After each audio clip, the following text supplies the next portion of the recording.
A shared beginning.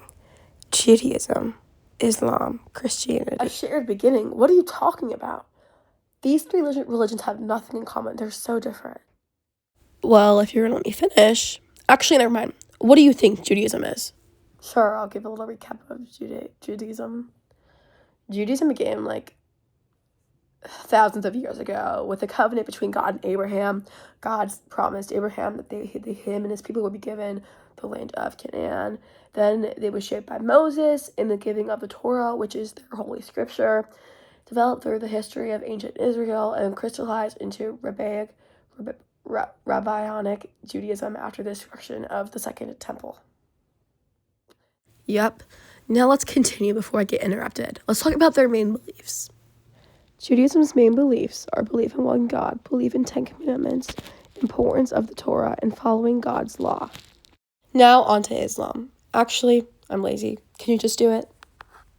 Sure. A person who practices this religion is called a Muslim. The Islam religion was founded in the early 7th century by their believed prophet Muhammad, who lived by Mecca. They believe that around 1610 CE, Muhammad started receiving divine messages from an angel on behalf of Allah, God.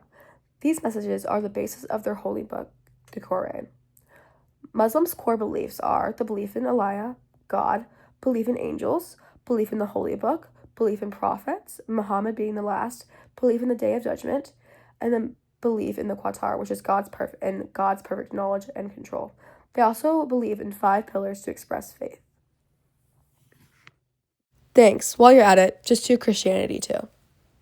Seems like I'm doing your job, but okay.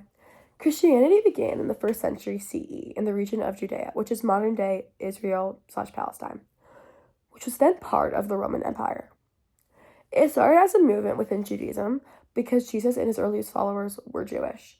After Jesus' death, his followers, especially the apostles, spread his teachings throughout the Roman Empire, forming early Christian communities.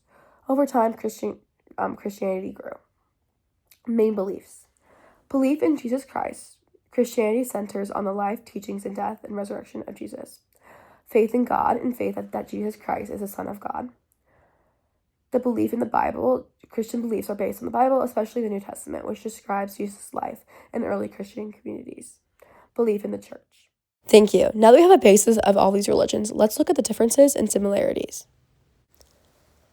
All these religions believe in one God. They also all share the importance of prayer and charity. They also all believe that Jerusalem is the holy city. The differences are they all have different foundations, different new covenants, and rest days, as well as rules. Unfortunately, there are conflicts for a variety of reasons, like the divinity of Jesus, other prophets, as well as centuries-old historical and political conflicts. Now to the relations between each faith in the modern times. I got this one. The modern-day relationships between these religions are complex. There has been some movement for harmony, but there's also been major setbacks, like World War II and 9/11, as well as current wars happening. Religious leaders are working for peace, but with war and so much animosity towards each other, it's difficult. However, Nostra Aetate by John Paul II offers a lot of hope regarding tension between these religions. A quote from Nostra Aetate is, "The Jews should not be presented as rejected by God." This was really important for the Jewish and Christian communities. Okay, great. Now let's move to the status of the Holy Land. The status of the Holy Land is under immense conflict. There's an ongoing war between Hamas and Israel. Both Israel and Palestine claim it as their capital. The Holy Land is under stress and conflict and sadness, but we can find hope that God will bring peace, especially as we look deeper into the war zone to find that no holy sites have been damaged or destroyed. Wrapping this up, these three religions living in harmony sounds almost unreachable, especially today with the ongoing wars. But I think if we take it step by step, we can improve peace for the future generations, and I think the most hope is in the younger generations, especially after watching the Promise movie. My plan is to create social media groups across the world of the same religion with a moderator. Then, eventually, as they continue to grow in friendship, we would interact with other group chats of different religions across the world. This will allow us to understand them at a friendship level and a religious level, and see each other as human, and really understand and embrace our similarities. Thank you.